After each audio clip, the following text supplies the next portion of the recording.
Here at Wenyeji TV, we are dedicated to bringing you in-depth coverage of the latest news, events, and stories from around the world.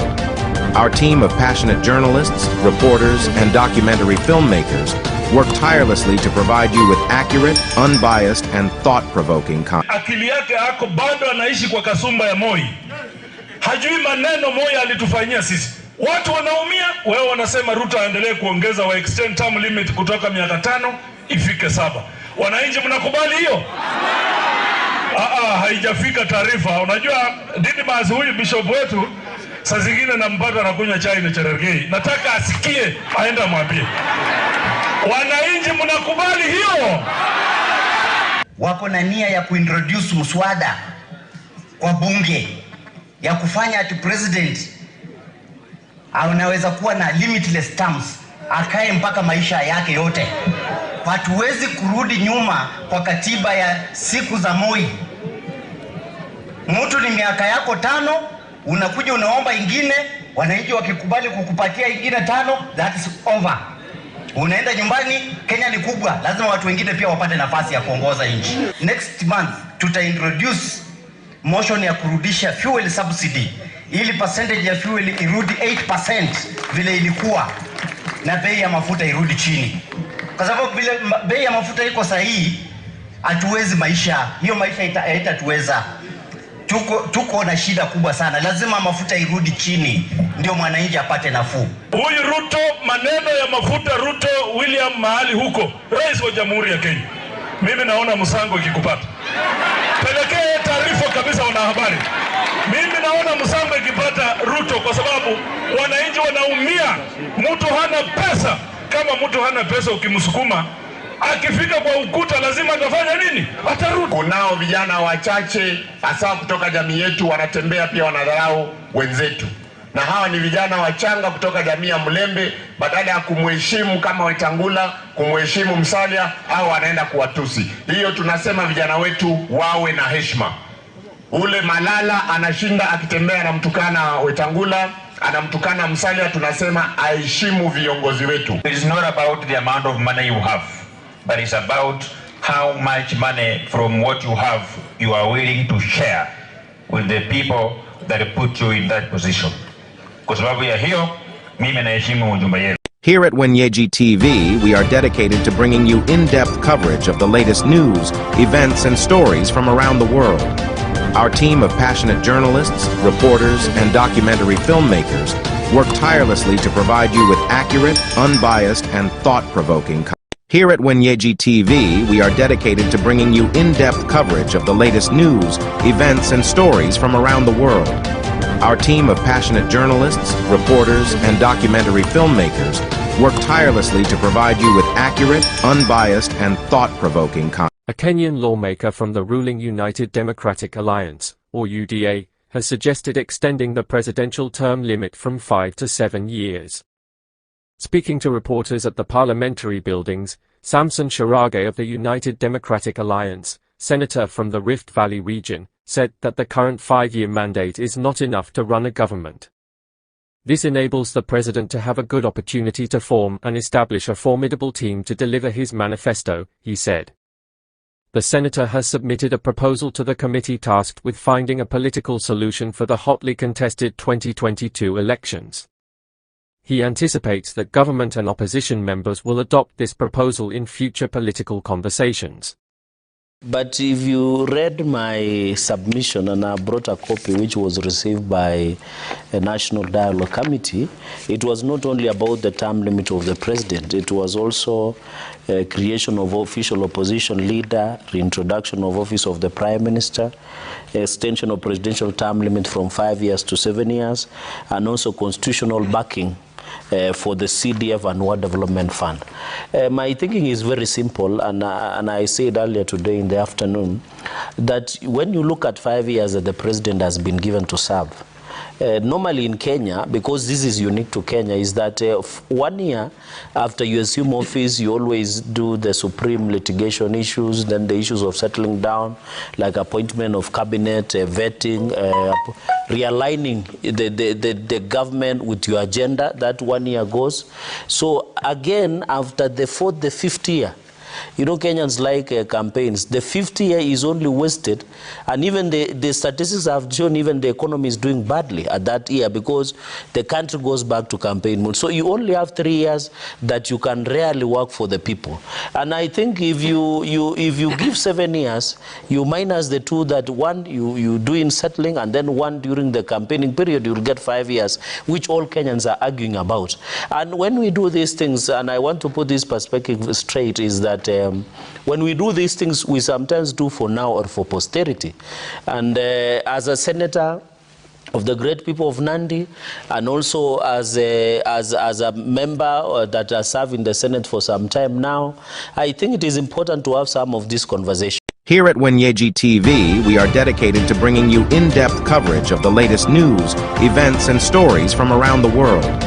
Our team of passionate journalists, reporters, and documentary filmmakers work tirelessly to provide you with accurate, unbiased, and thought-provoking content. Here at Wenyeji TV, we are dedicated to bringing you in-depth coverage of the latest news, events, and stories from around the world. Our team of passionate journalists, reporters, and documentary filmmakers work tirelessly to provide you with accurate, unbiased, and thought-provoking content. Program. Mahakama yamwachilia mshukiwa wa mauaji ya mkurugenzi wa fedha wa Nairobi Hospital. Cynthia Lusega Andalo alikuwa amekamatwa baada ya picha za ST kuonyesha kuwa alikuwa miongoni mwa watu wa mwisho kuonekana akiwa na kaimu mkurugenzi wa fedha wa hospitali ya Nairobi Eric Mego aliyeuawa. Mahakama iliamuru aachiliwe baada ya upande wa mashtaka kusema hawana ushahidi wa kuendelea kumshikilia mshukiwa. Wakati huo huo, wapelelezi wanakuwa na umri wa kati ya miaka 15 na 17. Mnamo Jumatatu, Septemba 25, Nation iliripoti kwamba mahakama ilimwachilia Cynthia Lusega Andalo baada ya upande wa mashtaka kusema hakuna ushahidi wa kutosha kuendelea kumshikilia. Kulingana na ofisi ya mashtaka ya umma, uchunguzi wa polisi umeshindwa kuhusisha moja kwa moja Andalo na mauaji ya Maigo. Kufuatia matukio ya hivi kuonyesha kuwa alikuwa miongoni mwa watu wa mwisho kuonekana akiwa na Maigo kwenye jumba la burudani maarufu kando ya barabara ya Ngong. Here at Wenyeji TV, we are dedicated to bringing you in-depth coverage of the latest news, events, and stories from around the world. Our team of passionate journalists, reporters, and documentary filmmakers work tirelessly to provide you with accurate, unbiased, and thought-provoking content. Program.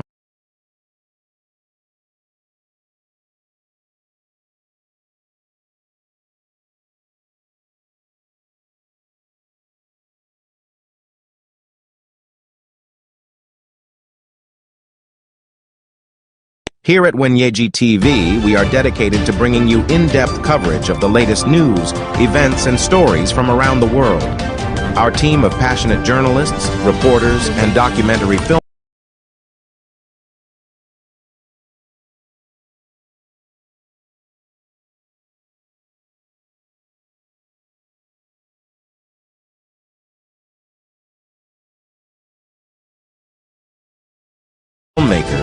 work tirelessly to provide you with accurate, unbiased, and thought-provoking content. This is Wenyeji TV. This program is produced by JW as a special dedication to the viewers of Wenyeji TV from West Africa and the world. We give you a detailed documentary on the history of the Bongo family dynasty in Gabon, its rise to power and its fall. The Bongo family is one of the longest ruling dynasties in Africa, having controlled Gabon for 55 years. The family's patriarch, Omar Bongo, came to power in 1967 after the death of the country's first president, Leon Mba. Omar Bongo was a young official who had served under Mba as vice president and minister of defense. He was also a close ally of France, the former colonial power, which supported his regime and provided him with economic and military aid. Omar Bongo ruled Gabon with an iron fist, suppressing any opposition and dissent. He created a single-party system in 1968, with his Gabonese Democratic Party, PDG, as the only legal political force. He also amassed a huge personal fortune from the country's oil revenues, which he used to buy loyalty and influence at home and abroad. He was accused of corruption, nepotism, and human rights violations by his critics. Omar Bongo was re-elected 7 times, often with dubious results and allegations of fraud. He faced some challenges in the 1990s, when public pressure and international pressure forced him to introduce some democratic reforms, such as a multi-party system, a new constitution, and a national conference. However, he still managed to maintain his grip on power and win every election. Omar Bongo died in office in 2009, after ruling Gabon for 42 years. He was succeeded by his son, Ali Bongo, who had served as Minister of Foreign Affairs and Minister of Defense under his father. Ali Bongo won the 2009 presidential election amid controversy and violence, as the opposition claimed that the vote was rigged and that he was not eligible to run because he was born in Nigeria. Ali Bongo followed his father's footsteps in many ways, consolidating his power through the PDG, the army, and the judiciary. He also continued to enjoy France's support and cooperation.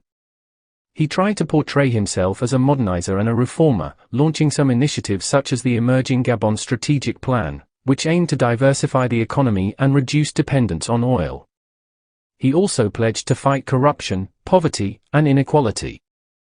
However, Ali Bongo faced growing discontent and opposition from the people, who were frustrated by the lack of social and economic progress, the poor governance, and the persistent corruption. He also faced several health problems, which raised questions about his ability to rule. He suffered a stroke in 2018 during an official trip to Saudi Arabia, which left him incapacitated for several months. His absence triggered a constitutional crisis and an attempted coup in 2019. Ali Bongo returned to Gabon in 2019, but his health condition remained uncertain. He won another controversial election in 2021, which was marred by an internet shutdown, arrests of election monitors, and changes in electoral laws that favored his party.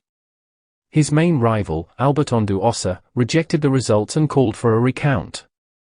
On August 30, 2023, Ali Bongo was overthrown by a military coup led by his cousin and commander-in-chief of the Republican Guard, General Brice Clotaire Oligui Nguema. The coup plotters said that they acted because Ali Bongo was no longer fit to rule and that the country was facing a severe institutional crisis. They declared themselves as the new government and promised to restore democracy and stability. The coup marked the end of the Bongo family's rule in Gabon, but not necessarily the end of its influence or legacy. The coup leader, Nguema, is part of the extended Bongo family, which has many members in key positions of power. The coup also faced resistance from some loyalist forces, as well as condemnation from regional and international actors, such as France, the African Union, and the United Nations. The future of Gabon remains uncertain, as it depends on how the coup will be resolved, how the transition will be managed, and how the people will react. How has France influenced politics in Gabon? France has influenced Gabon's politics and economy in various ways, both during and after the colonial period. Here are some of the main aspects of France's influence on Gabon. France first established its presence in Gabon in the 19th century, signing treaties with local chiefs and claiming the territory as part of French Equatorial Africa. France exploited Gabon's natural resources, especially timber and rubber, and imposed its culture, language, and administration on the local population. France also supported the first president of independent Gabon, Léon Mba, who was a loyal ally of France and a staunch opponent of communism. France helped Omar Bongo, Mba's successor and the founder of the Bongo dynasty, to consolidate his power and rule Gabon for 42 years. France provided Bongo with economic and military aid, as well as political and diplomatic support. France also benefited from Gabon's oil wealth, which Bongo used to buy loyalty and influence at home and abroad. France's oil company, ELF, had extensive business dealings with Bongo's regime and was involved in several corruption scandals. France intervened in Gabon's internal affairs several times, either to protect its interests or to maintain stability. For example, France sent troops to Gabon in 1964 to quell a coup attempt against Mba. In 1990 to restore order after violent protests against Bongo's single-party rule, and in 2009 to secure the airport and the embassy after Bongo's death. France also influenced Gabon's electoral process, either by endorsing or opposing certain candidates, or by mediating disputes between rival factions. France maintained a strong cultural and educational influence on Gabon, as many Gabonese elites were educated in France or in French schools in Gabon. French is the official language of Gabon and the main medium of communication, education, and media. French culture is also widely appreciated and consumed by Gabonese people, who enjoy French literature, music, cinema, fashion, and cuisine. France also supports several cultural and academic institutions in Gabon, such as the French Institute and the Omar Bongo University.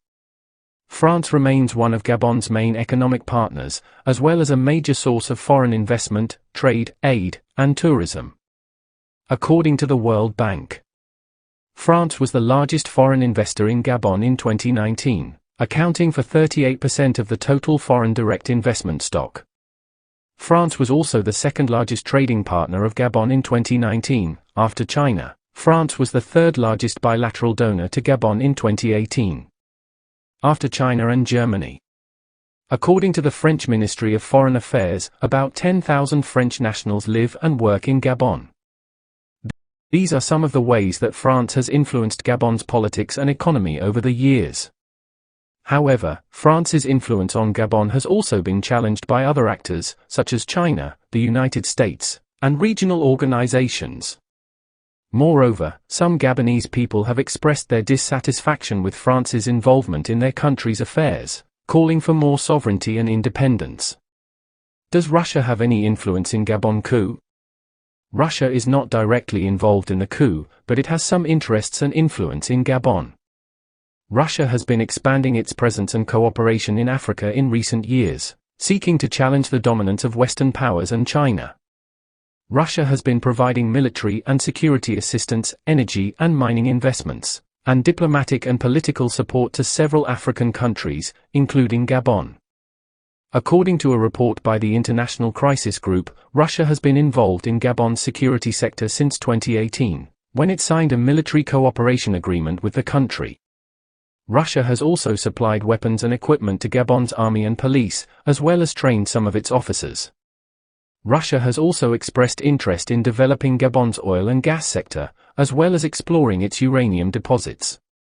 Russia's involvement in Gabon has raised some concerns among other actors, such as France, the United States, and the European Union. They fear that Russia may use its influence to undermine democracy, human rights, and stability in Gabon.